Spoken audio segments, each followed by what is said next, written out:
which is a really kind of, beep, here's your book kind of job. But I figured if I worked on the weekends, I could get a lot of studying done. But I had a great boss, okay? And so Karen treated us like adopted kids. Karen Waite was the supervisor's name. She would know about your tests, like, hey, how did the such and such test go? I mean, like your adopted parent asking about it, right? Oh yeah, did you need a shift off so that you can get that done?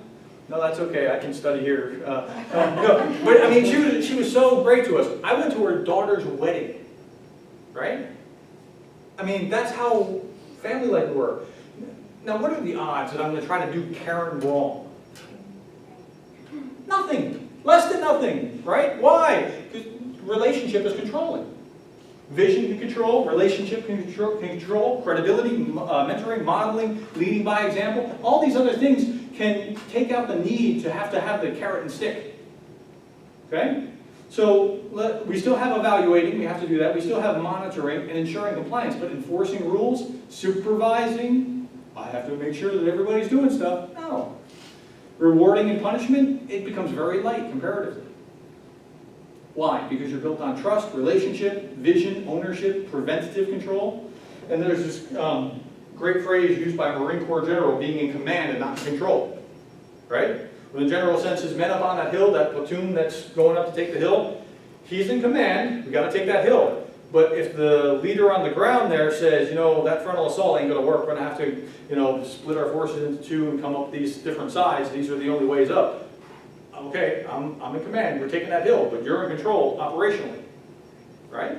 It's a big difference, it's quite a change. Okay, so you have a choice. You can either do it the old-fashioned way, which doesn't work, which leads to all these problems where top managers plan, they motivate their workers to take care of their plan, be motivated, right? Which leads to organizing for efficiency, like you're really, your spreadsheet is really reality. A map's not reality. That spreadsheet, that chain of command, it's not reality, it's just a map.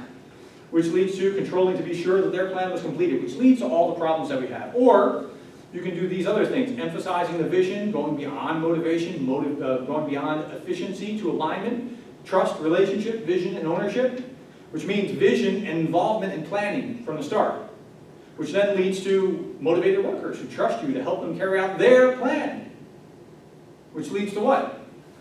A healthy organization that's aligned for effectiveness, which leads to what? Members are controlled by their commitment to the organization. What do you think? It's a pretty different model. Okay? So you have management, which is these kind of things, planning, leading, organizing, and controlling, which has these different subsets that you see here, or you have leadership, which is planning in the sense of direction, right? Leading, we already talked about. Organizing in the sense of organizing, trying to be aligned, or controlling, instead of controlling, looking for commitment. There's a significant difference between trying to generate greater commitment and trying to generate greater control, right? I can control really easily. I can't get commitment real easily. It's a process, it takes time. But commitment's where you want to be. Okay, what questions do you have about this? Comments, snide remarks? Snide remark, yes ma'am. Earlier this year I had an interview, I think I was telling you about this, with an organization in town. And he asked me, he knew I was doing my MBA, the person that was interviewing me, and he asked me why leadership. And I explained how I have a passion about motivating others, and I'm just really excited to lead by example, whatever, all that stuff, And he looks at me and he goes, well, I'm a manager. I think leadership is garbage, and I like to tell people what to do. I hope you didn't take that job. I did. And, oh my, I'm sorry. I know where this is going already. It's at a very reputable organization in town, so I'm really excited about it. That makes sense. Yeah, and I'm going to try to take this as a learning experience. It's only for an internship. You're going to learn a lot. Exactly, and I figured I'm going to try to make the best of it and just learn. Anybody else going, yes, what company? It's MUSC. I'm in the transplant department, yeah. And right now they're under a lot of reorganization. The person that interviewed me, he's actually not an employee of MUSC. It's super weird. They're a third-party healthcare consultant.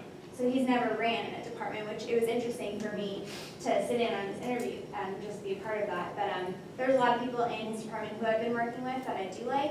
So I'm excited actually for it. Yeah, wow. It starts at the end of the month, so we'll see. I saw you flinch. This sounds terrible. I said to him, I mean, I don't know what you would say, but I said, well, it's not for everyone, because it was my interview, and I was Yeah. going to be like, Of course, in an interview, you're not trying to be combative. I'm sure. yeah, but I'm going to try to make what I want out of it and just Yeah. kind of see where it goes. Who knows? Oh, he also said, I'm not into that warm and fuzzy stuff. I'm like, Gosh. wow. Yeah, the warm and fuzzy, and you know, but he's kind of right in identifying it that way. Right.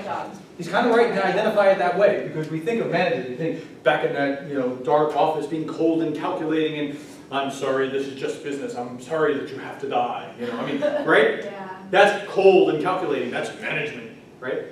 But who do you really follow? You follow somebody that cares about you. That warm stuff, I want to make sure you don't get thrown under the bus.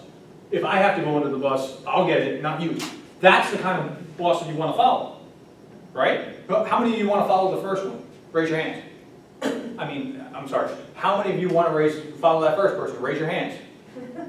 No, you didn't hear me. How many of you want to follow the cold calculating manager? Raise your hands. Obviously me.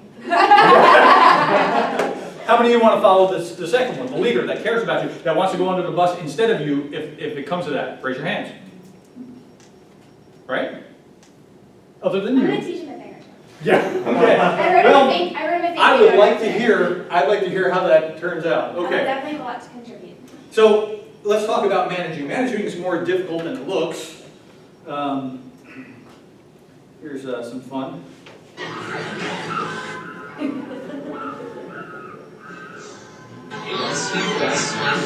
Just thought you might want to know, sales aren't up, they're down.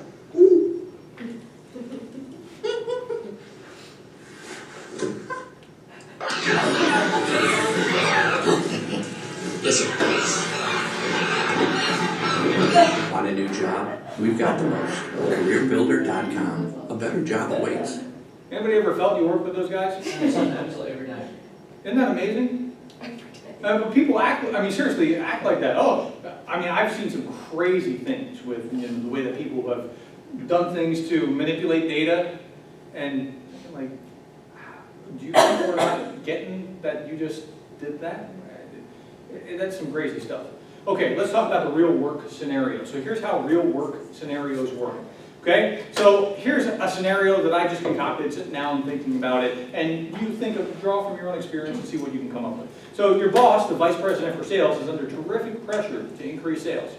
He transfers this pressure to his staff, demanding higher goals each year. He gives his people unrealistic numbers and arbitrarily raises the numbers if he thinks that they are too low.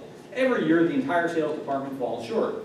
In public, the CEO, not the VP, but the CEO, has made it clear that he wants realistic budget projections. Each year, when the numbers are short, he must turn to layoffs, right? It's not a good place to be if you're the boss. As manager of the largest sales department, you realize that you're getting mixed signals between the two. Your people are demotivated, you're told to increase your numbers without additional resources, you're penalized for projecting too low, and you're penalized for missing your goals when they're set too high. How do you set your department's sales figures? Pretty simple scenario, right? You create, carved out. So here are your choices. Give the boss a 7% increase he wants, though you're unlikely to achieve it. Project down by 15%. This is a realistic cover-your-ear strategy. C, ask each salesman to project realistic figures and work closely with them to determine how accurate these figures are. D, add 3% to last year's figures as a realistic compromise. E, polish your resume and begin looking for another job in earnest. C. Okay? Good. That's And really, a little bit. yeah, and a little bit of E, right? So you're seeing the right kind of thing. Now, I don't want it to be too transparent. I want some of the choice to be, questionable, but it should be drawn on good, decent, significant academic research. Don't go out to careersomething.com. I want you to go into academic journals to show what you're looking for. Okay? So it might be a good idea to, when you get a hold of the textbook, to kind of flip through it and look for the kinds of issues that are similar to the kinds of things that you might be interested in. Okay? And start working from there. Now, that's the right thing to do. How many people have had to do A, B, D, or E? See, that's the thing. These are somewhat realistic. I've had to do D. I've had to do something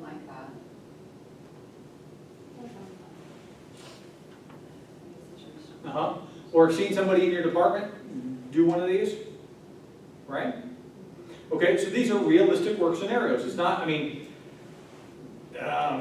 these are something that can happen, okay? So now what I'm gonna ask you to do is discuss situations where you have witnessed poor leadership or management in this kind of scenario. What was the result? And let this time, just talk with somebody next to you, and let this time be something that will help you kind of create some scenarios. So I want you to come back. We're gonna come back in a few minutes and talk about this, is what scenarios could you come up with, and we'll use this as a baseline to start talking about it, okay? To the same scenario, what you just. Similar scenario, not my scenario, Yeah. but just start talking about what kind of scenarios you've seen. It doesn't have to do with my VP example or numbers, but just something that is a quandary that you need to address.